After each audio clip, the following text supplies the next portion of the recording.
Bismillahirrahmanirrahim. Alhamdulillah nahmaduhu wa nasta'inuhu wa nastaghfiruh wa nu'minu bihi wa natawakkalu alayh wa na'udzu billahi min shururi anfusina wa min sayyiati a'malina. Man yahdihillahu fala mudilla lahu wa man yudlilhu fala hadiya lahu wa nashhadu an la ilaha illallah wa nashhadu anna Muhammadan 'abduhu wa rasuluh. Allahumma shalli wa sallim ala sayyidina Muhammad 'abdika wa rasulika an-nabiyil ummi. Amma ba'du. قال الله تعالى في كتابه العزيز أعوذ بالله من الشيطان الرجيم بسم الله الرحمن الرحيم قل إن كنتم تحبون الله فاتبعوني يحببكم الله ويغفر لكم ذنوبكم. وقال عليه الصلاة والسلام من يريد الله به خير يفقه في الدين أو كما قال عليه الصلاة والسلام. صدق الله العلي العظيم صدق رسول الله صلى الله عليه وسلم. Pertama sekali kita betulkan dulu niat kita nak duduk dalam majlis semata-mata untuk sukakan Allah Subhanahu wa taala, dan kita niat untuk mengingati Allah, berzikir kepada Allah selepas waktu subuh. Dalam hadis dan dalam Al-Quran banyak menyebutkan kelebihan-kelebihan mengingati Allah pada waktu pagi dan pada waktu petang. Banyak kali kita dengar perkataan bukratan wa asila. Bukratan wa asila. Bukrah maksud dia pagi, awal pagi. Wa asila maksud dia petang. Jadi dalam Al-Quran dan dalam hadis sering orang kata syorkan, mencadangkan agar mengingati Allah tu, aktiviti mengingati Allah tu dilakukan pada waktu pagi dan pada waktu petang.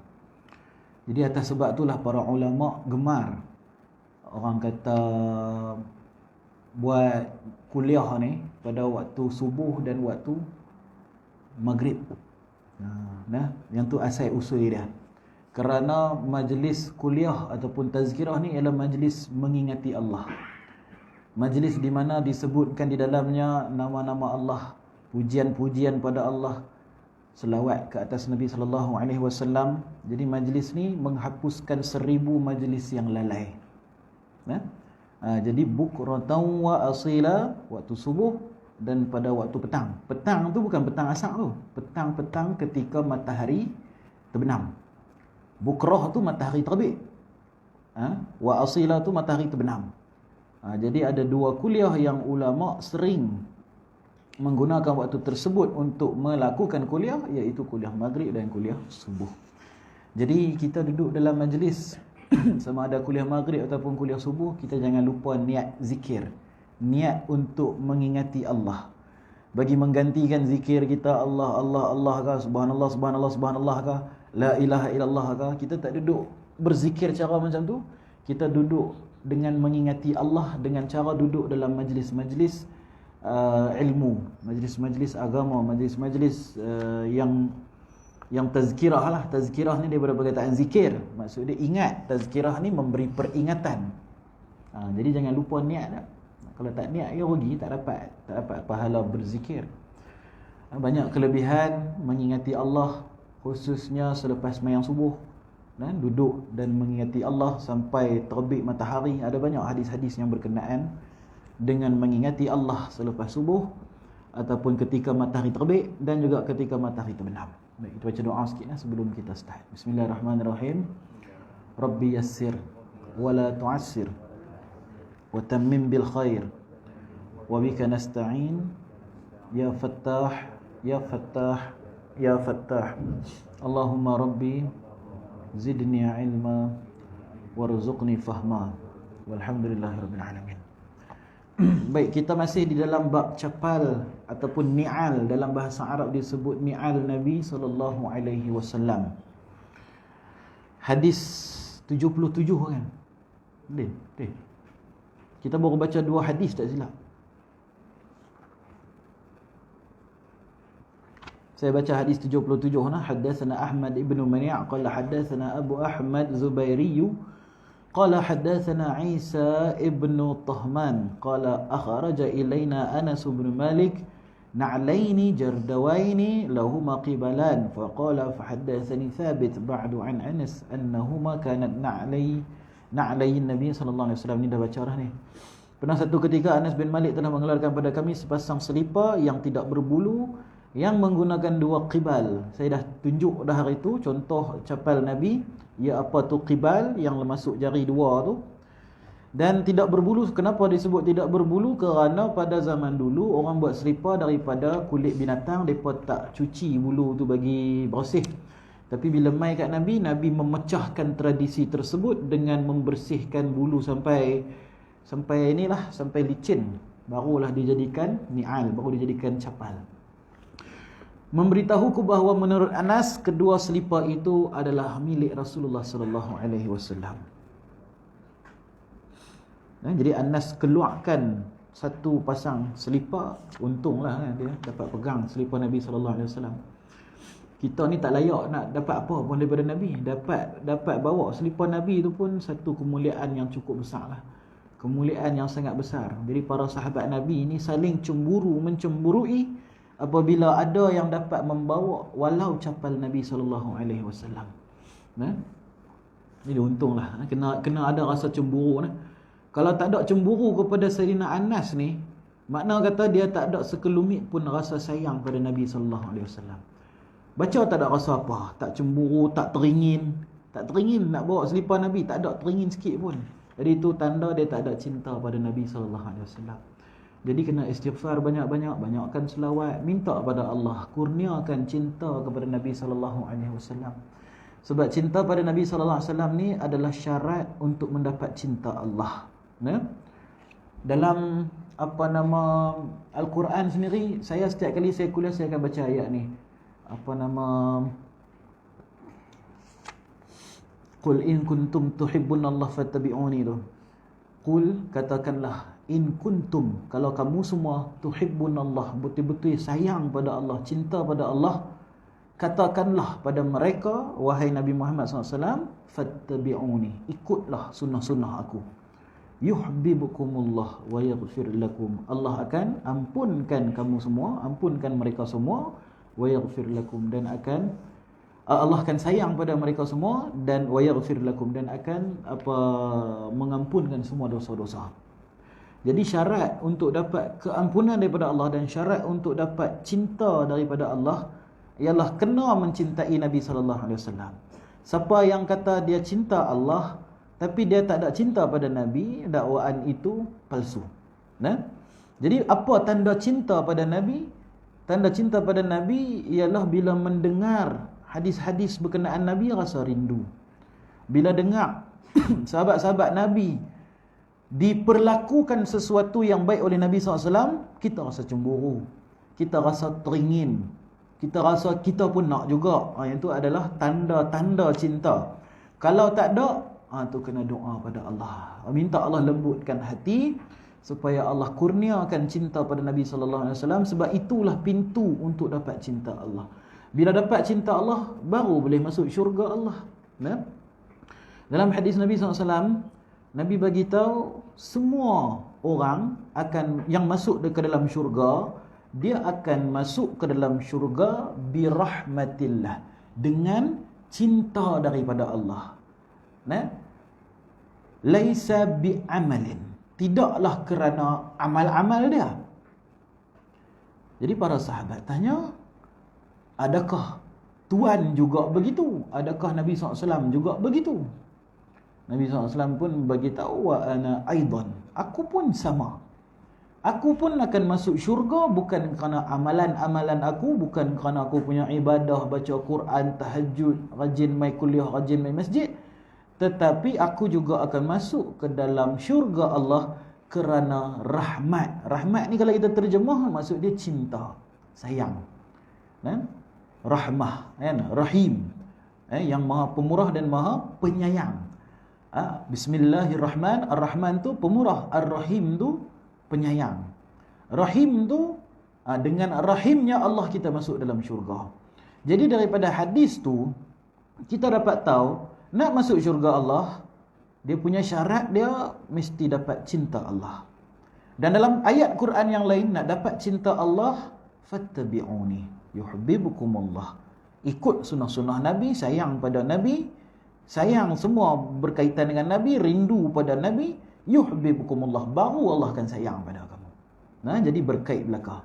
Jadi kalau tak amal sunnah Nabi, tak rindu pada Nabi, tak cemburu pada para sahabat, tak teringin nak melakukan apa yang sahabat lakukan, maka dia tak dapat cinta Nabi, dia tak dapat cinta Allah, tak dapat syurga Allah. Itu dia punya natijah dia. Senang kita faham. Hadis yang seterusnya, haddatsana Ishaq ibnu Musa al-Ansari qala haddatsana Ma'nun qala haddatsana Malik qala haddatsana Sa'id ibnu Abi Sa'id al-Maqburi an Ubaid ibni Jurayj annahu qala li ibni Umar ra'aituka talbasu an-ni'al as-sibtiyah qala inni ra'aitu Rasulullah sallallahu alaihi wasallam yalbasu an-ni'al allati laysa fiha sya'ar wa yatawaddau fiha fa ana uhibbu an albasaha. Ubaid bin Jurayj pernah berkata kepada Ibnu Umar radhiyallahu anhu. Ibnu Umar ni ialah Abdullah bin Umar, anak kepada Sayyidina Umar. Ketika zaman Nabi SAW ada 3 Abdul yang terkenal. 3 Abdul yang terkenal, bukan 3 Abdul Piramli itu. 3 Abdul yang terkenal sebagai orang yang sangat mendalam ilmu fatwa, ilmu dalam memberi hukum hakam. Nabi akan tunjuk pergi kat dia. Sahabat-sahabat Nabi pun nak tahu apa-apa hukum hakam berkaitan dengan agama, sah, batal, halal, haram, pergi kat dia. Pergi kat depa ni ada 3 orang. Yang pertama Abdullah bin Umar, anak kepada Sayyidina Umar Al-Khattab radhiyallahu taala anhuma. Yang kedua Abdullah bin Abbas, iaitu anak kepada Abbas. Abbas ni pakcik Nabi. Bermakna Abdullah bin Abbas ni sepupu Nabi. Satu lagi Abdullah bin Mas'ud. Ada 3 Abdul yang sangat terkenal, dan ketika Nabi sallallahu alaihi wasallam wafat, ketiga-tiga ini mendirikan mazhab mereka sendiri. Jadi mazhab-mazhab yang ada lah ni asalnya daripada sahabat-sahabat Nabi. Asalnya daripada sahabat Nabi. Kebanyakan apa orang kata Abdullah bin Mas'ud ni, Ibnu Mas'ud, Abdullah bin Mas'ud, satu lagi Mu'adz bin Jabal, Abdullah bin Mas'ud. Abdullah bin Mas'ud dia telah berpindah ke Kufah. Selepas Nabi SAW meninggal, dia pindah ke Kufah. Kufah ni di Iraq. Di Kufah juga lahirnya Imam Abu Hanifah, yang mana dia mengambil ilmu daripada Abdullah bin Mas'ud, lalu mendirikan mazhab yang kita kenal pada hari ini sebagai mazhab Hanafi. Kita ada 4 mazhab kan? Ada Hanafi, Maliki, Syafi'i, Hanbali. Jadi salah satu ialah mazhab Hanafi. Mazhab Hanafi sanad dia sampai kepada Abdullah bin Mas'ud, salah seorang daripada 3 Abdul tadi, yang cukup pakar dalam mengeluarkan fatwa, cukup pakar dalam ijtihad, sehingga mendapat mandat untuk mengeluarkan fatwa, buat mazhab sendiri. Jadi Imam Abu Hanifah ni dia bukan buat mazhab dia nah. Dia mengumpulkan mazhab Ibnu Mas'ud dan menyebarkan. Jadi orang nisbahkan kepada dia sebab dia tukang kumpul. Dia kena faham permasalahan mazhab ni kenapa dinisbahkan kepada imam-imam, bukan kepada para sahabat Nabi, kerana imam-imam ni lah yang mengumpul. Saya mengumpulkan ajaran Ibnu Mas'ud, dikumpulkan oleh Imam Abu Hanifah, orang pun kata ni mazhab Abu Hanifah.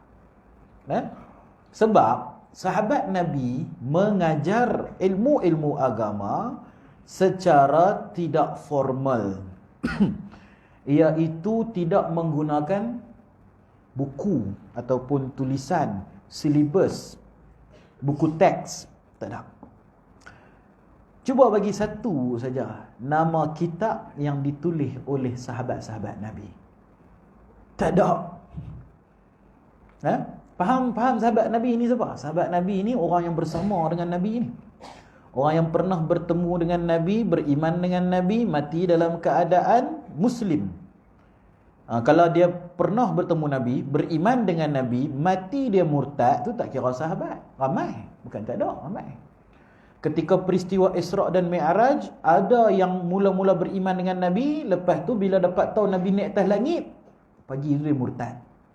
Ada yang hidup sampai Nabi SAW, dia hidup bersama dengan Nabi sebagai Muslim, dan Nabi meninggal, lepas Nabi meninggal dia murtad.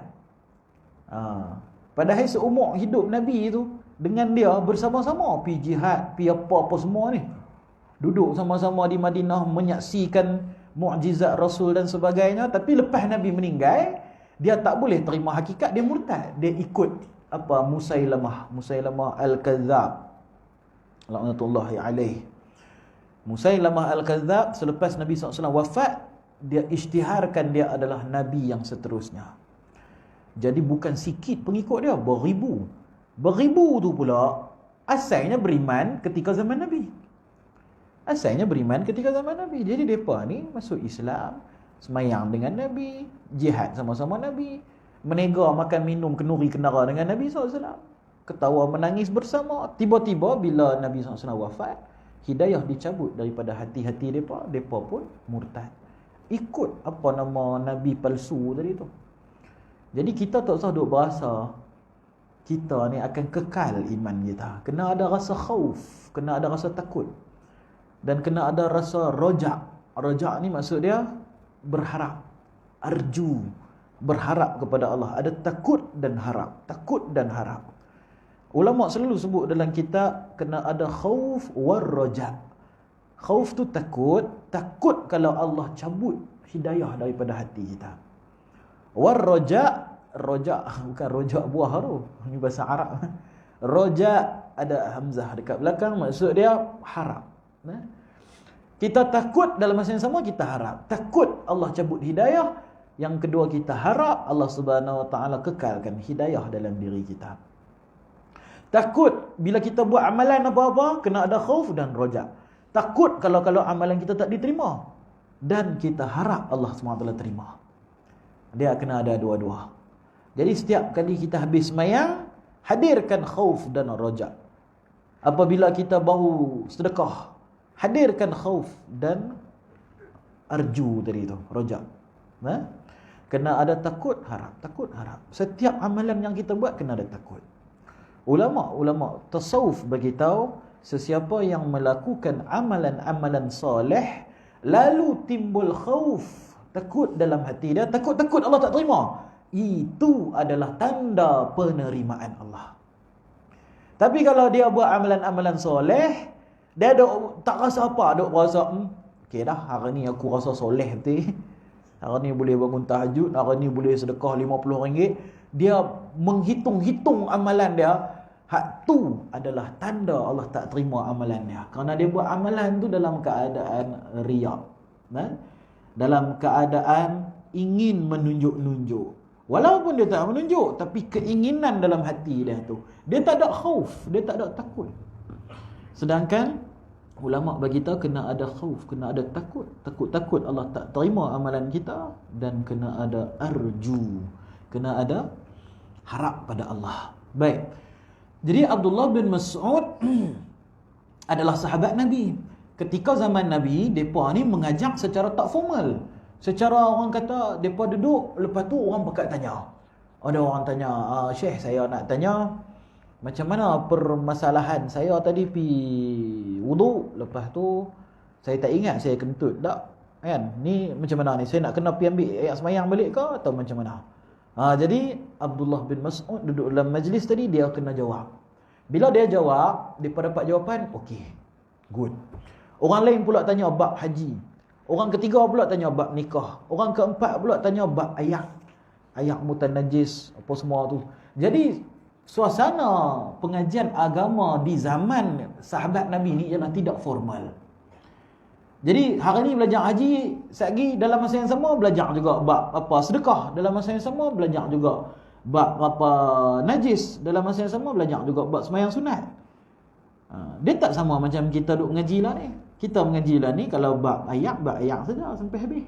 Masuk bab ayat, kita masuk bab wuduk. Habis masuk bab wuduk, kita masuk bab apa hadas besar. Kan? Bab apa mandi wajib apa semua tu. Lepas tu baru masuk bab solat. Habis bab solat baru masuk bab zakat. Lepas tu puasa, haji. Kita ikut silibus. Tapi zaman sahabat Nabi tak ikut silibus. Macam ceramah Ustaz Azhar Idrus kan. Orang bagi soalan kat dia. Sekali dia jawab kan. Dia buka, dia jawab. Apakah hukum ni? Soalan kedua tak berkait dengan soalan pertama tadi. Apakah hukum ni pula? Lain. Jadi tu cara para sahabat Nabi mengajarkan agama pada masa dulu. Jadi yang duduk di bawah ni, yang duk dengar tu ialah tabi'in, iaitu murid kepada para sahabat. Depa ni lah yang duk rekod. Okey, tadi soalan pertama apa? Haji kan? Okey. Apa? Syekh kata apa? Dia salin. Salin. Soalan kedua pasal apa? Pasal ayat mutanajis. Ayat mutanajis salin. Dia salin. Tapi berterabur lah dia punya bab dia. Apa tabi'in tadi tu buat? Dia balik rumah, dia susun balik. Dia susun balik. Okey. Yang paling penting dalam agama solat. Okey, kita kumpul dulu semua benda solat. Duduk nombor satu. Kan? Ikut dalam hadis Nabi SAW beritahu, al-islamu an tashhada an la ilaha illallah wa tuqimu shalah wa tu'tiyaz zakah wa tasuma ramadana wal hajju baiti man istata'a ilaiha sabila. Jadi yang pertama sekali ucap syahadah, yang kedua solat, ketiga zakat, keempat saum ataupun puasa, dan kelima haji. Ikut turutan ni. Dia pun susun. Yang mana soalan berkaitan dengan solat, susun bab nombor 1. Berkaitan dengan haji duduk belakang sekali. Macam tadi susun. Jadilah silibus ilmu fiqh, ilmu fiqh. Silibus tu depa pula ajak kepada anak-anak murid depa. Silibus tadi itulah yang dinamakan mazhab, yang diwariskan terus menerus kepada generasi seterusnya sampai kepada kita semua. Jadi ajaran asal daripada tabi'in tadi tu mai daripada mana? Tak lain tak bukan daripada sahabat Nabi. Lah ni pasal apa sahabat Nabi tak buat kitab? Kan lebih meyakinkan mazhab Ibnu Mas'ud, mazhab Ibnu Abbas, mazhab Umar Al-Khattab, mazhab Abu Bakar. Bila orang dengar, okey ni sahabat Nabi, baru betul. Ini Imam Syafi'i, Imam Hanafi, Imam Malik kan. Depa ni siapa? Orang tak kenal, kan? Kenapa tak terus kepada sahabat Nabi? Kenapa sahabat Nabi tak buat kitab? Sahabat Nabi tak ada seorang buat kitab. Pasal apa? Pasal fattabi'uni yuhibbukumullah. Depa ni sangat taksub dengan ayat tadi tu. In kuntum tuhibbunallah fattabi'uni. Siapa yang cinta pada Allah, ikutlah sunnah-sunnah Nabi sallallahu alaihi wasallam. Jadi seluruh kehidupan para sahabat Nabi, depa ni hanya ikut 100% seperti kehidupan Nabi. Nabi buat kitab tak? Tak.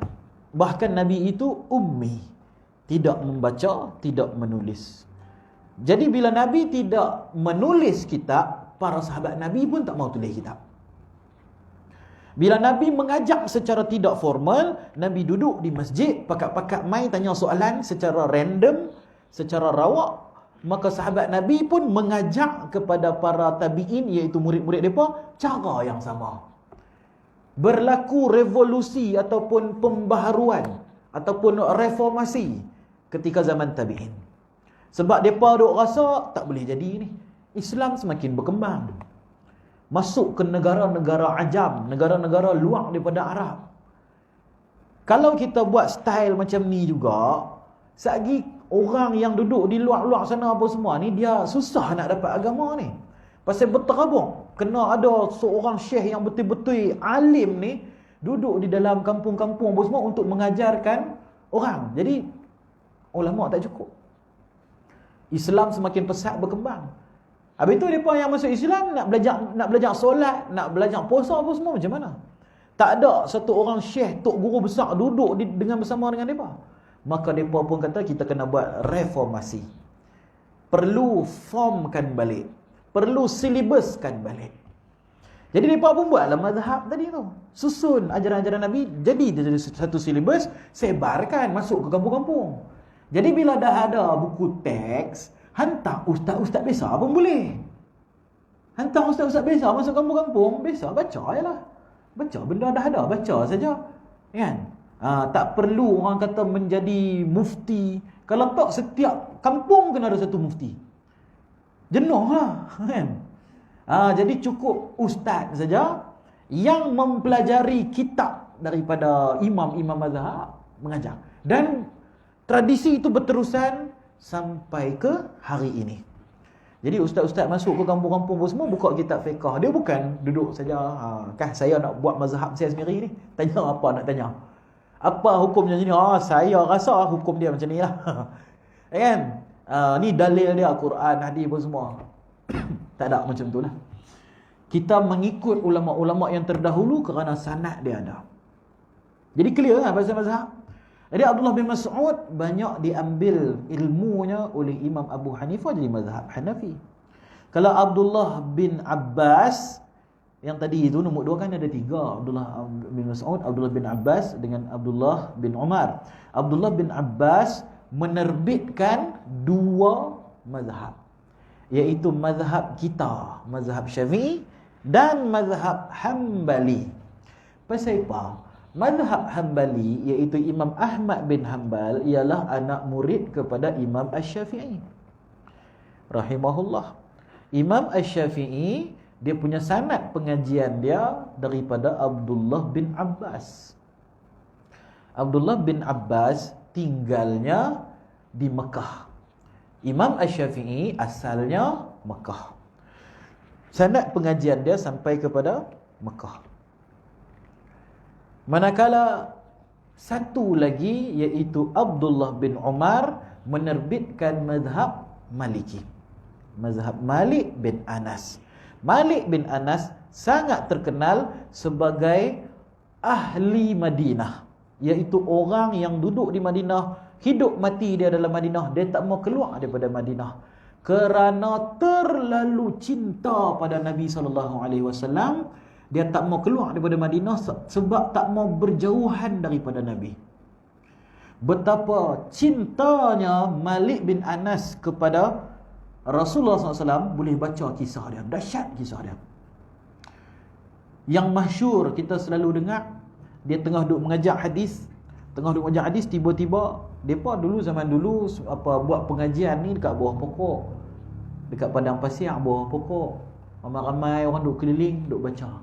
Tengah duduk baca-baca tu, tengah duduk baca hadis, ada kalajengking masuk dalam baju dia kot belakang. Ketik dia.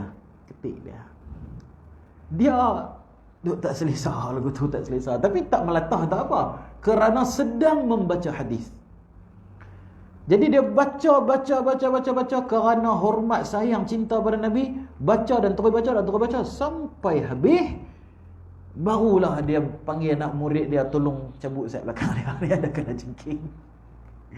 Kan? Kita nyamuk ya, kacau habis dah. Kan? Tunggang lengang habis. Ni kena jengking. Dalam manaqib Imam Malik, kisah Imam Malik bin Anas, juga diriwayatkan bahawa dia ataupun Imam Malik ni dia tak pernah buang ayat di dalam tanah haram. Kalau siapa yang biasa pergi ke umrah, dia Mekah Madinah ni dia ada tanah haram dan ada tanah halal. Ada tanah haram, ada tanah halal. Kalau kita duduk di Mekah, kita nak buat umrah, kita kena pergi tanah halal dulu. Kan, untuk niat umrah barulah masuk. Niat ihram barulah masuk semula. Jadi kalau orang duk bisa pergi umrah ni, depa buat umrah yang kali pertama tu daripada airport, depa dah niat ihram dah. Daripada kapal terbang pun semua, ataupun mana-mana lah, Ja'ranah ke, dekat Hudaibiyah ke, kat situ tanah halal. Lepas tu barulah masuk ke Mekah dan buat umrah. Lepas tu depa balik ke hotel. Dah tahallul apa semua dah, nak buat umrah sekali lagi. Macam mana kita nak buat? Kat depan hotel kita biasanya sekali ada banyak pemandu teksi. pemandu teksi ataupun pemandu van, dia akan duk menjerit-jerit kan. Siapa nak pergi tanah halal paling terdekat dekat sempadan, untuk berihram dekat situ, dia akan tunggu depan hotel berlambak. Jadi dia akan tanya kita, nak buat umrah lagi tak? Okey, jom kita pergi tanah halal. Bayar kat dia 10 rial. Naik dalam van dia bawa pergi ke tanah halal. Kita pun niat ihram di situ, dia hantar balik kita ke Masjidil Haram, masuk untuk buat umrah. Lepas tu kita buat semua sekali tu, tawaf sa'i pun semua, lepas tu baru tahallul, masuk dalam hotel, balik. Esok nak buat umrah lagi, ulang proses yang sama. Jadi ada sempadan dia tanah haram dengan tanah halal. Tak jauh mana, dekat lah. Tak jauh mana pun. Tapi dia jadi jauh pasal banyak hotel, banyak apa-apa semua, maka kena naik kereta, kena pusing-pusing jauh apa semua, dia jadi jauh lah. Kalau zaman Nabi dulu, duk nampak lah. Kita keluar pada masjid tu, duk nampak tanah halal kat sana. Pakat-pakat lah pergi. Pasal dulu bangunan tak banyak. Jalan pun tak tertutup. Jadi senang nak pergi tanah halal, patah balik pergi buat umrah. Jadi Madinah pun sama. Dia punya tanah haram Madinah ni bentuk bulat, macam cincin. Bulat. Dalam hadis Nabi SAW, Nabi bagi tahu di akhir zaman nanti, jalan untuk masuk ke tanah haram Madinah ada 7. Ada 7 jalan. Dan setiap jalan untuk masuk ke Madinah itu akan dikawal oleh 2 malaikat yang kedua-duanya membawa pedang yang berkilauan. 2 malaikat ni menjaga sempadan, 7 sempadan tu, daripada kemasukan Dajjal. Dajjal pi ke 7 pintu tu, tak boleh masuk. Tuan-tuan kalau Google Map, buka Google Map lah. Dekat dalam handphone ada Google Map, cari Madinah, boleh zoom in, zoom out, boleh tengok.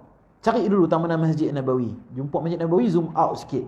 Nanti akan nampak lingkaran bulatan tu. Lingkaran bulatan tu akan ada 7 cabang pintu. Dah berlaku dah sekarang. Nabi dah bagi tahu lama dah akan ada 7 jalan untuk masuk ke Madinah.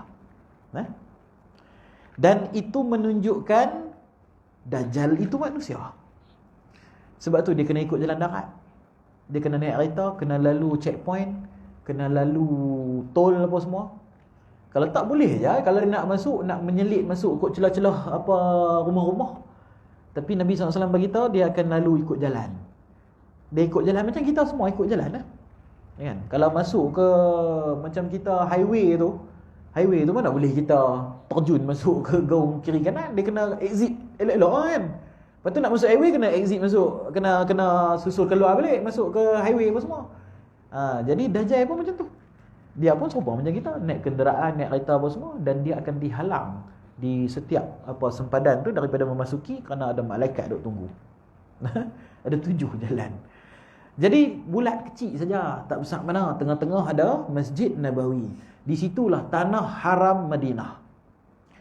Dan kurma yang tumbuh dalam tanah haram tu adalah kurma yang terbaik. Ajwa yang tumbuh dalam tu dinamakan ajwa aliyah. Jadi tips untuk membeli kurma yang paling terbaik dan paling mahal, nama dia ajwa aliyah. Aliyah ni maksud dia tinggi, kedudukan yang tinggi. Ajwa aliyah inilah yang disebutkan dalam hadis, siapa yang makan 7 biji satu hari akan terhindar ataupun sembuh daripada segala sihir. Jadi kalau ada orang kena santau, kena sihir apa semua, tak tahu nak buat macam mana, amaikan ajwa aliyah. Ini dalam hadis. Dia kata, saya duk makan ajwa banyak dah, duk serupa tu ya. Dia pakai, sebab apa tak jadi? Sebab dia makan ajwa daripada Iran. Dia makan ajwa daripada luar tanah Madinah tu. Dia pun kata, mai pada mana? Mai Arab Saudi. Arab Saudi berlambak di Taif ada, di Mekah ada, di Riyadh ada, kebun kurma rata-rata. Yang khusus menjadi ubat kepada sihir ni ialah ajwa aliyah yang tumbuh di dalam tanah haram. Kebun dalam tanah haram. Hak tu harga dia 1 kilo harga standard 120. Kalau rendah pada tu boleh jadi palsu. Kalau rendah pada tu sama ada palsu ataupun dia beli borong. Bolehlah dapat harga murah pada tu. Tapi harga saya duk survey dengan tokek-tokek kurma ajwa aliyah yang original punya ni, bila sampai kat kita jadi 120 ke atas. Pasal di sana pun 190 ke 100. Mai kat kita jadi 120 lah. Kalau kita terus beli kat sana, dia lebih kurang 100 ataupun 80 macam tu. Kalau ada hak lebih murah, dia kata ajwa juga. Kurma Nabi, dia pun kata kurma Nabi. Pandai cakap Melayu. Tapi hak tu mai daripada Iran, mai daripada Afrika, dia pun tanam ajwa juga, tumbuh juga. Tak sama. Bagi orang yang biasa makan kurma, dia dapat rasa perbezaan dia. Warna biji pun lain. Kurma ajwa aliyah ni, biasa dia biji dia warna hitam gelap. Kalau kita makan yang kurma luak daripada tanah haram Madinah, dia punya biji dia tu biasanya cerah, dia coklat-coklat cerah. Tu sedikit ilmu lah berkenaan dengan ajwa. Kurma ni khasiat dia dari sudut kesihatan ni tidak dinafikan lah. Semua jenis kurma. Tapi yang melawan sihir, aliyah sajalah. Kena faham ni, bukan kata tak boleh makan. Boleh. Untuk kesihatan biasa boleh. Tapi untuk masalah yang sihir tadi tu, dia mesti daripada aliyah. Dan juga dalam hadis lain disebutkan untuk masalah jantung, untuk sakit jantung. Sakit jantung, ada sahabat Nabi dia sakit jantung, Nabi suruh makan kurma. Maka dia pun makan, duk sakit lagi. Dia mengadu pada Nabi, Nabi suruh makan lagi kurma. Akhirnya Allah bagi dia sembuh melalui makan kurma. Ada satu orang, dia ni amal perubatan sunnah Nabi ni, dia kata bukan sahaja buah kurma tu isi dia, dengan dia punya biji dia tu pun ada ubat dia. Kalau makan kurma ajwa aliyah tu, biji dia tu jangan buang, boleh jadi ubat. Macam mana nak makan ubat? Kerah bukan main. Macam mana? Dia kata kalau depa akan jemuk, bagi dia kering. Lepas tu depa akan tumbuk, hancur jadi serbuk. Depa akan tumbuk ataupun blender sampai jadi serbuk. Lepas tu depa akan rendam. Dia akan jadi macam ayak kopi. Depa panggil kopi, bahkan depa panggil kopi kurma. Dia akan jadi macam kopi. Depa akan rendam dengan ayak panas. Lepas tu depa tapih, minum ayak dia tu, ayak daripada serbuk biji kurma. Yang tu pun berkhasiat untuk pelbagai penyakit. Yang tu yang depa ada buat lah. Ni orang yang berpengalaman dalam perubatan, saya tanya pada dia buat macam tu. Baik, jadi Imam Malik bin Anas ni, dia tidak pernah buang ayak di dalam tanah haram, kerana menghormati jasad Nabi SAW. Imam Malik bin Anas ni duduknya di tengah-tengah. Di mana? Di tengah-tengah Masjid Nabawi tu, duduk mengajar di situ. Bila dia nak buang ayak dia akan keluar pergi ke tanah halal. Buang ayak di sana, masuk boleh. Dan diriwayatkan juga bahawa Imam Malik bin Anas juga tidak pernah memakai selipar ketika berada di tanah haram Madinah, kerana menghormati jasad Nabi SAW. Saya rasa saya dah cerita kot adab masuk ke kubur. Adab masuk ke kubur, salah satunya ialah menanggalkan selipar. Jadi kalau kita pergi ziarah kubur waktu raya nanti, kita ziarah kubur pasal adat kita waktu raya baru ziarah kubur. Tak apalah, macam mana pun ziarah kubur ni sunnah Nabi ziarah kubur. Macam mana nak ziarah kubur? Ada beberapa adab dia. Bila kita masuk saja bagi salam, kan? Masuk saja bagi salam, bagi tahu kat depa apa, antum sabiqun wa nahnu lahiqun. Kamu semua pi dulu, tak lama lagi aku ikut depa. Tu maksud daripada doa tu. Kan, maksud daripada doa tu, assalamualaikum ya ahla diyar antum sabiqun wa nahnu lahiqun. Assalamualaikum ahli kubur, sesungguhnya kamu semua sudah mendahului aku, dan tak lama lagi kami pun akan menurut akan ikut hampa juga masuk dalam kubur. Jadi menziarahi kubur ni bagus sebab dia mengingatkan kita kepada kematian. Bagi salam, baca doa, masuk dan buka selipar, pegang dengan tangan kiri, guna 2 jari. Pegang selipar dengan 2 jari. Bawa jalan, pergi ziarah kubur, baca Quran ke, baca doa ke, sembahyang jenazah ke apa ke, tanpa memakai selipar. Tu adab dia. Jadi Imam Malik bin Anas dia mendapat adab tersebut. Siapa yang ajar adab ni? Nabi SAW lah. Nabi SAW yang pergi ziarah kubur buka selipar tu. Jadi pakat-pakat lah orang ikut. Jadi Imam Malik bin Anas dia berijtihad, Nabi punya kubur duduk di tengah-tengah tanah haram tu. Duduk di tengah-tengah tanah haram. Duduk di Masjid Nabawi tu. Jadi dia tak pakai selipar sepanjang duduk dalam Masjid Nabawi tu kerana menghormati jasad Nabi SAW. Apa hikmah dia tak pakai selipar ni? Kerana menghormati. Serupa macam kita nak masuk dalam rumah pun, mana boleh pakai selipar? Biadab lah kan. Apatah lagi masuk ke dalam rumah sebenar kita, iaitu kubur. Dalam tu ada jasad orang-orang Islam. Lagilah tak sopan kalau kita lalu duduk lalu di antara jasad-jasad Muslim tu, kita pakai selipar. Dia adalah tanda kesombongan. Tanda kesombongan. Dan tidak menghormati jasad yang berada di dalam kubur tersebut. Jadi 3 Abdul tadi, Abdullah bin Umar, Abdullah bin Mas'ud, Abdullah bin Abbas, ketiga-tiganya menerbitkan 4 mazhab yang mana kita pun salah satu daripadanya kita ikut, iaitu Imam Syafi'i. Baik, Ubaid bin Jurayj pernah berkata kepada Ibnu Umar radhiyallahu anhu, aku pernah melihat kamu menggunakan selipar sibtiyah. Sibtiyah ni rupa-rupanya istilah untuk menyatakan selipar yang tidak berbulu. Disebut sebagai ni'al as-sibtiyah. Ibnu Umar radhiyallahu anhu berkata, aku melihat Rasulullah SAW menggunakan selipar yang tidak berbulu. Baginda berwuduk tanpa menanggalkannya. Kerana itu aku pun suka menggunakannya. Ini sahabat Nabi ni. Inilah sahabat Nabi. Mereka ni bila dengar kata benda tu sunnah, mereka akan buat. Dan orang akan tanya, apa siapa orang buat? Dia akan cakap lah, saya buat ni kerana mengikut kekasihku. Mengikut kekasihku. Aku suka, aku sayang pada Nabi, maka aku ikut semua benda yang Nabi buat. Aku nampak Nabi buat lagu tu, maka aku pun buat macam tu juga. Jadi dalam ni ada beberapa perkara yang kita boleh ambil iktibar. Yang pertama, selipar di zaman tu semuanya banyak bulu mereka tak buang. Maka orang yang pakai selipar tak ada bulu ni sangat pelik. Jadi orang tanya, awak selipar hang tak ada bulu? Dia pun bagi tahu. Serupa macam kasut ada tali zaman lah. Kalau kasut tak ada tali, orang pelik kan. Berlubang-lubang, tali tak ada. Orang tanya, apa siapa kasut hang tak ada tali? Yang contohlah.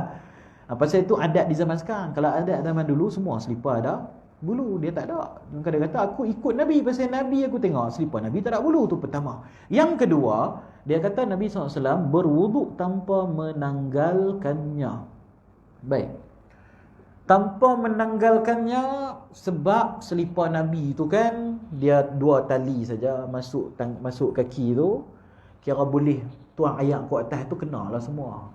Baik, dalam hadis Nabi, Nabi pernah solat tak dengan apa orang kata, dengan menggunakan selipar. Dalam keadaan memakai selipar.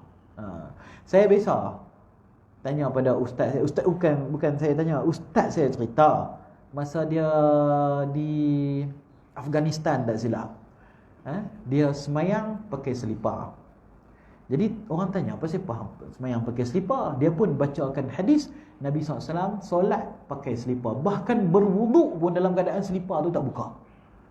Ambil semayang pun selipar tu tak buka, tapi dia akan pastikan selipar tu bersih daripada najis. Bersih daripada najis lah. Bila tengok belakang ada tek kucing ke tek anjing ke apa semua, tak boleh lah. Kan, kena bersih dulu, lepas tu semayang di atas selipar. Saya biasa berkali-kali jugalah semayang pijak atas selipar. Terutamanya di negara luar lah. Macam saya duduk di Jordan, bila semayang Jumaat, mereka di luar negara ni masjid kecil-kecil je. Surau ni, kita ni panggil surau. Mereka macam kita ni, surau kita ni, mereka panggil masjid lah. Jadi semayang Jumaat pun di tempat yang macam ni kecil je. Jadi bila mai semayang Jumaat tu melempah-lempah keluar. Melempah-lempah keluar. Dan negara Arab ni faham-faham lah panas. Bila dia panas, kita semayang pakai selipar lah. Pijak lah selipar tu. Itu adalah sunnah Nabi SAW. Bahkan ketika saya duk pergi jadi mutawif umrah dulu pun, bila kita masuk masjid lambat sikit ya, kita kena semayang dekat koridor luar tu, hak putih tu. Hak tu pun semua orang semayang pakai selipar. Pasal mana boleh pijak, panas. Panas, tak tahu nak abang punya panas ni. Kita pijak tu jenuh. Ni ya, terbakar, melecet kaki kita. Jadi orang pun semayang di atas selipar. Itu adalah sunnah Nabi SAW. Jadi memakai selipar ketika solat dan bahkan berwuduk sambil memakainya adalah salah satu daripada sunnah Nabi SAW. Kalau tak bisa buat, buat sekali seumur hidup. Sekali seumur hidup pun jadilah. Kerana itu adalah sunnah Nabi SAW. Haddathana Ishaq ibn Mansur qala haddathana Abdul Razzaq an Ma'mar an ibni Abi Dhi'bin an Salih maula Tawamah an Abi Hurairah qala kana li na'li Rasulullah sallallahu alaihi wasallam qibalan. Abu Hurairah menyatakan selipar Rasulullah SAW menggunakan dua qibal. Hadis sama macam sebelum-sebelum ni. Hadis 80, hadatsana Ahmad ibn Mani' qala hadatsana Abu Ahmad qala hadatsana Sufyan an Suddi qala hadatsani man sami'a Amru ibnu Huraith yaqulu ra'aitu Rasulullah sallallahu alaihi wasallam yusalli fi na'lain makhsufatain. Amru bin Huraith menyatakan, aku melihat Rasulullah SAW mendirikan solat sambil memakai sepasang selipar. Inilah hadis dia. Inilah hadis dia yang saya cakap tadi tu. Kalau orang tanya kita, awak pakai selipar, awak tak buka ni. Ni hadis Nabi. Nabi SAW pakai selipar ketika solat. Tapi dalam masjid surau tak boleh lah buat. Yang pakai selipar semayang dalam masjid, dalam surau, tak kena lah. Ini Nabi SAW semayang di luar masjid. Di luar masjid. Kadang biasa berlaku macam saya bagi tahu di luar negara, semayang melempah keluar. Jadi kita pun duduk di luar, pijak atas selipar, tak ada masalah. Dengan syarat selipar tu bersih daripada najis, suci daripada najis. Baik, hadatsana Ishaq ibn Musa al-Ansari qala hadatsana Ma'nun qala hadatsana Malik an Abi Zinnad anil A'raj an Abi Hurairah anna Rasulullah sallallahu alaihi wasallam qala la yamshiyanna ahadukum fi na'lin wahidah liyun'ilhuma jami'an aw liyuhfihima jami'an. Abu Hurairah radhiyallahu anhu menyatakan Rasulullah sallallahu alaihi wasallam telah bersabda, janganlah seseorang kamu berjalan dengan memakai satu selipar sahaja. Hendaklah kamu memakai kedua-duanya ataupun menanggalkan kedua-duanya. Tak boleh pakai satu. Saya tanya pada ustaz saya mensyarahkan hadis ini. Ustaz saya bagi tahu dalam hadis yang lain menyatakan bahawa budaya memakai satu selipar ini ialah budaya syaitan. Setan dia suka pakai selipar sebelah kerana nak berlawanan dengan sunnah Nabi. Nabi pakai dua, dia pakai satu. Dia nak berlawanan. Jadi Nabi melarang jangan pakai selipar satu. Jangan pakai selipar satu. Kalau tak jumpa selipar, katalah selipar kena tendang dengan budak-budak kan, duduk di ujung sana. Dia pakai satu selipar tu, dia jengkek pergi ambil satu lagi. Hak tu pun tak boleh, ustaz saya kata. Kerana itu memakai satu selipar tak boleh. Habis tu buat macam mana? Ambil, pegang satu selipar tu, jalan kaki ayam. Pergi ambil selipar satu lagi, letak elok-elok, pakai dua-dua. Sama ada pakai dua-dua ataupun cabut dua-dua. Jangan pakai satu saja, walaupun kita nak berjengkek-jengkek nak pergi ambil satu lagi. Jadi ustaz saya ajak adab memakai selipar. Cara dia macam mana? Ni selipar kita, kan? Selipar kita. Mula-mula sekali kita pijak kedua-duanya. Faham tak? Pijak kedua-duanya. Lepas tu masukkan kaki kanan. Lepas tu masukkan kaki kiri. Yang kita nak buat lagu mana? Kita jalan-jalan ni selipar dua, masuk kaki kanan, masuk kaki kiri. Kadang kita kuih pakai kaki, masuk kaki kiri. Itu salah. Tak berdosa, tapi tak sunnah. Tak sunnah. Yang sunnah, selipar tu kita sediakan di depan kita dulu, bagi dia duduk rapat elok, dua-dua menghadap ke depan sana. Kalau satu lane ambil dulu letak bagi elok. Lepas tu pijak dua-dua, pakai satu kanan, pakai satu kiri. Jangan kita main-main pakai sebelah saja.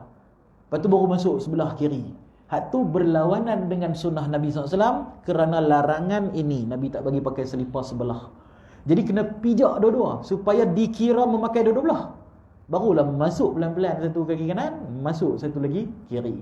Dan nak buka pula, kita parking elok-elok, parking elok-elok, angkat kaki kiri tu, keluarkan dan pijak di selipar kiri tu. Lepas tu kita keluarkan hak kanan, pijak pula selipar. Barulah kita jalan dalam keadaan meninggalkan kedua-dua selipar kita sekaligus. Berbeza dengan kasut. Kalau kasut lain. Tadi ni selipar kita boleh pijak. Kalau kasut nak pijak macam mana? Kena pakai, kena ikat apa semua. Kalau kasut, Nabi SAW akan duduk. Nabi SAW akan duduk dan akan pakai mula-mula kanan.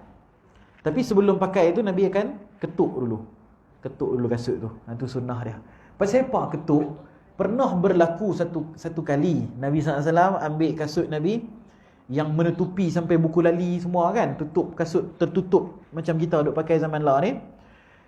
Nabi pernah nak pakai kasut, Nabi pun duduk ambil belah kanan nak pakai. Tiba-tiba ada burung dia mai sambak Nabi punya kasut. Sambak. Nabi nak pakai tu dia sambak.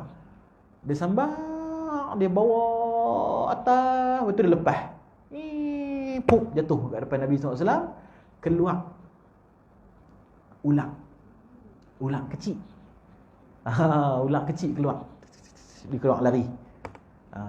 Jadi kalau Nabi pakai masa tengah ada ulang kat dalam kasut tu, jadi mudarat pada kaki Nabi sallallahu alaihi wasallam. Atas sebab itu Nabi berpesan kepada sahabat-sahabat semua, sebelum pakai kasut tu ketuk dulu. Sunnah. Sunnah Nabi sallallahu alaihi wasallam, pakai kasut tu ketuk dulu. Walaupun kita tahu tak ada apa.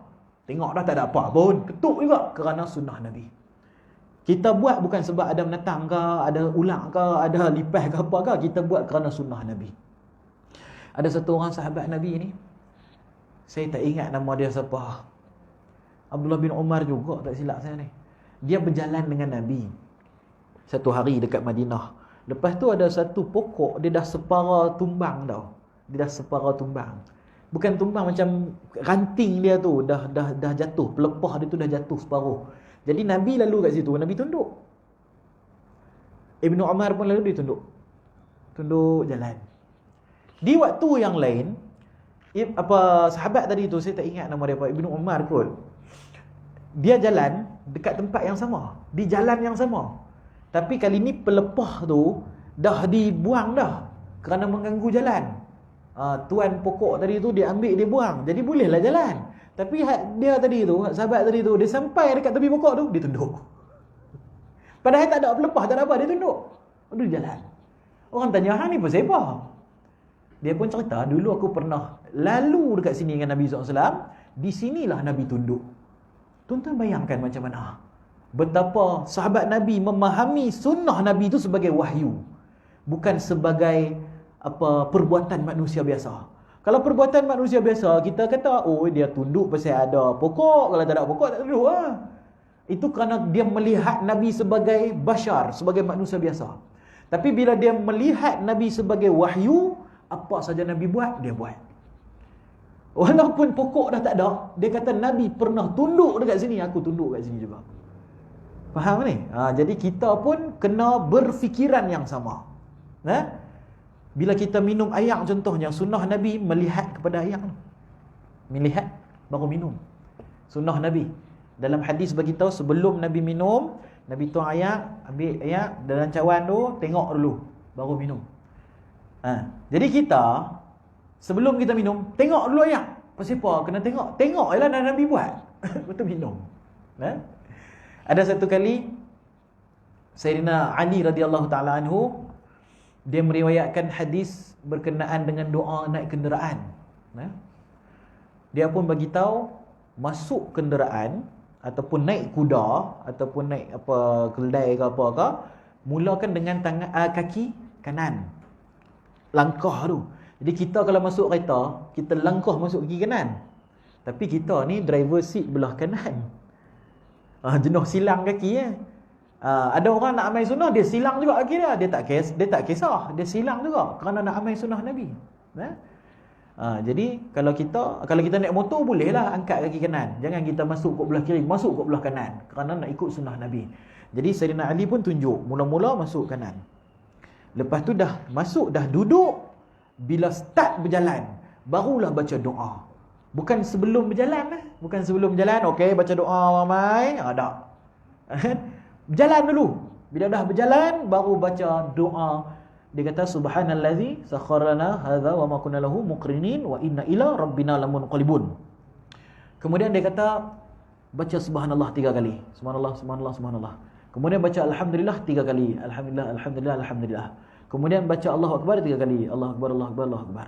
Kemudian baca satu lagi doa, subhanaka inni zalamtu nafsi faghfirli fa innahu la yaghfiru dhunuba illa anta. Itu yang diriwayatkan oleh Sayyidina Ali. Kemudian Sayyidina Ali kata, dah habis dah baca semua, hampa tengok langit dan senyum pada langit. Orang tanya apa siapa? Dia kata aku pun tak tahu Nabi buat macam tu. Nabi buat macam tu, aku ikut je lah. Aku tak tanya Nabi siapa kena senyum kat atas. Tak tanya. Nabi buat, dia ikut. Jadi lepas dia buat, dia pun tengok langit, dia senyum. Orang tanya siapa? Tak tahu. Nabi buat, aku ikut lah. Jadi tok guru saya, bila naik kereta, dia baca doa apa semua, dia pun tengok langit senyum. Tu alim hadis tu ulama tu kata ulama. Kan? Mereka punya level lain. Kita cari dulu sebab saintifik apa semua baru nak amal. Orang duk cerita pasal makan dengan tangan, menggunakan kayu sugi. Tak mau ni, kena tunggu dulu ada jurnal daripada universiti ni Amerika sana sini apa semua, barulah nak amal. Pasal apa? Dari sudut saintifik kata lagu ni bagus ni sunnah Nabi. Kalau tak ada saintifik tak buat pula. Kan? Beza kita dengan sahabat Nabi. Sahabat Nabi tanpa sebab, depa punya cinta tanpa sebab. Depa punya cinta tanpa sebab, tanpa syarat. Cukup ianya daripada Nabi, depa buat. Kita pula bersebab, bersyarat. Hang kena ada kajian ini, kajian itu, saintifik ini, saintifik itu, disahkan oleh doktor ni, doktor tu, doktor ni, baru kita nak buat. Bukan kerana Nabi SAW tu sendiri. Jadi beza lah kita dengan para sahabat Nabi. Baik. Berlubang tadi. Jadi itulah memakai kedua-duanya ataupun menanggalkan kedua-duanya. Buat macam tu nah. Pijak dulu, pakai satu kanan, pakai satu kiri. Kalau nak buka, buka dulu hak kiri, buka pula hak kanan. Kalau pakai kasut, tengok dulu dalam, ketuk, pakai belah kanan, lepas tu pakai pula belah kiri. Dan bila nak buka, buka belah kiri dulu, baru buka belah kanan. Dia punya adab dia lagu tu. Baik. Satu lagi lah hadis. Haddatsana Qutaibah an Malik ibn Anas an Abi Zinad nahwahu. Abu Zinad juga meriwayatkan daripada Anas bin Malik sama seperti hadis di atas. Hadis 83, haddatsana Ishaq ibn Musa qala haddatsana Ma'nun qala haddatsana Malik an Abi Zubair an Jabir anna Nabi sallallahu alaihi wasallam naha an ya'kul ya'ni ar-rajula bishimalihi aw yamshi fi na'lin wahidah. Jabir radhiyallahu anhu menyatakan Rasulullah sallallahu alaihi wasallam melarang seseorang untuk makan menggunakan tangan kiri atau berjalan dengan memakai satu selipar sahaja.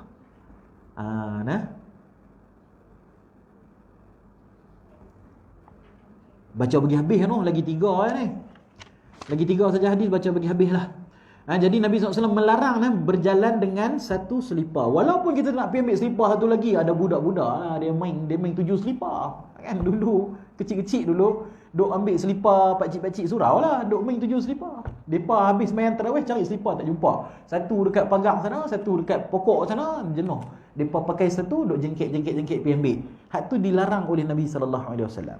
Dia kena buka selipar, pegang tangan kiri, pergi cari dulu selipar, dapat dua-dua, letak, pakai elok-elok.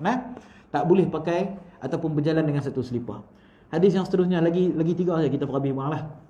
Haddatsana Qutaibah حدثنا إسحاق ابن موسى قال حدثنا معن قال حدثنا مالك عن أبي زناد عن الأعرج عن أبي هريرة أن النبي صلى الله عليه وسلم قال إذا انتعل أحدكم فليبدأ باليمين وإذا نزع فليبدأ بالشمال فلتكن اليمين أولهما تنعل وآخرهما تنزع.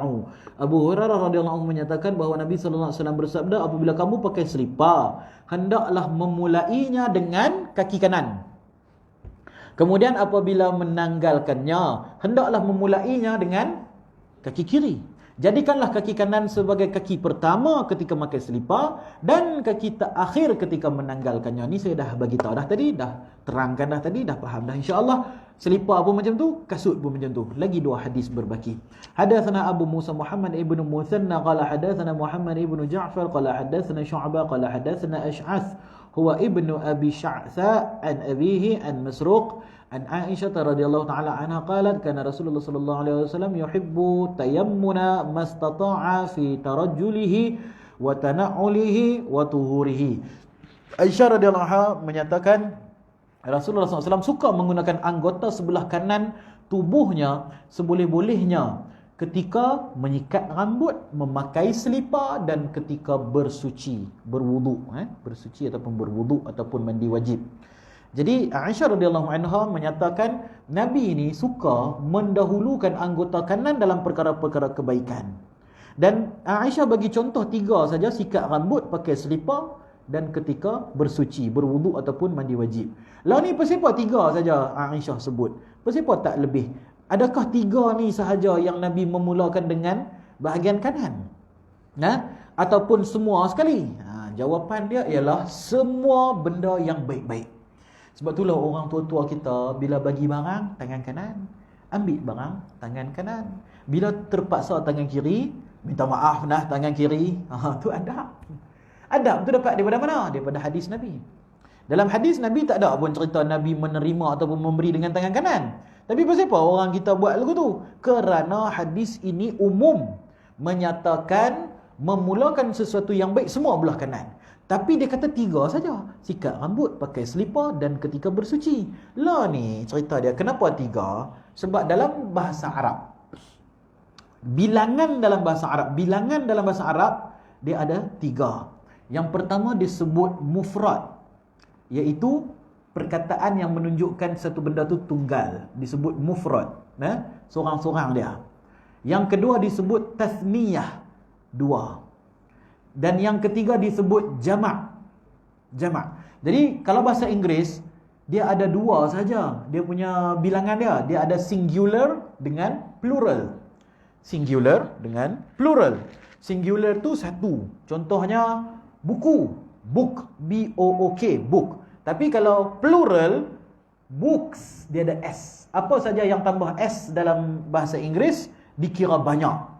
Dia ada 1 dan banyak. Tapi dalam bahasa Arab dia ada 1, 2, banyak. Jadi 1, 1, 2, 2. Banyak tu apa? 3 dan ke atas. 3 dan ke atas. Jadi adat orang Arab, apabila nak menyatakan benda tu banyak, dia akan bagi contoh 3 saja. Sebab sudah menunjukkan makna jamak. Kalau dia bagi 2 saja, makna kata benda tu khusus. 2 benda ni saja Nabi memulakan dengan kanan. Kalau disebut 1 tu khusus.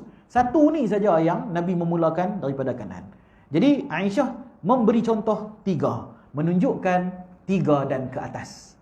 Barang-barang lain pun, benda-benda lain pun yang baik semuanya dimulakan dengan kanan. Baik, yang terakhir sekali, hadatsana Muhammad ibn Marzuq Abu Abdullah qala hadatsana Abdul Rahman ibn Qais Abu Muawiyah qala hadatsana Hisham an Muhammad an Abi Hurairah qala kana li na'li Rasulillah sallallahu alaihi wasallam qibalani wa Abi Bakr wa Umar wa awwala man aqada aqdan wahidan Uthman radhiyallahu taala anhu. Hak ni saya dah cerita pada mula-mula bab selipar kita masuk hari tu, iaitulah sahabat Nabi ni sangat-sangat ta'assub. Ni kata ta'assub ni. Ta'assub ni boleh kepada Allah dan Rasul. Kepada selain Allah dan Rasul tidak dibenarkan. Mereka punya ta'assub kepada Nabi SAW ni, sampaikan semua sahabat-sahabat Nabi memakai selipar seperti Nabi. Bila Nabi buat design macam tu, sahabat-sahabat Nabi mereka pakai buang selipar-selipar yang lama, mereka tempah selipar yang baru seperti yang Nabi punya.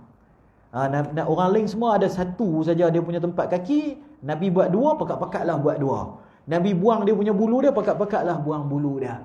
Maka ketika itu ianya menjadi sesuatu yang seolah-olah wajib memakai selipar yang mempunyai 2 qibal bentuk seperti Nabi.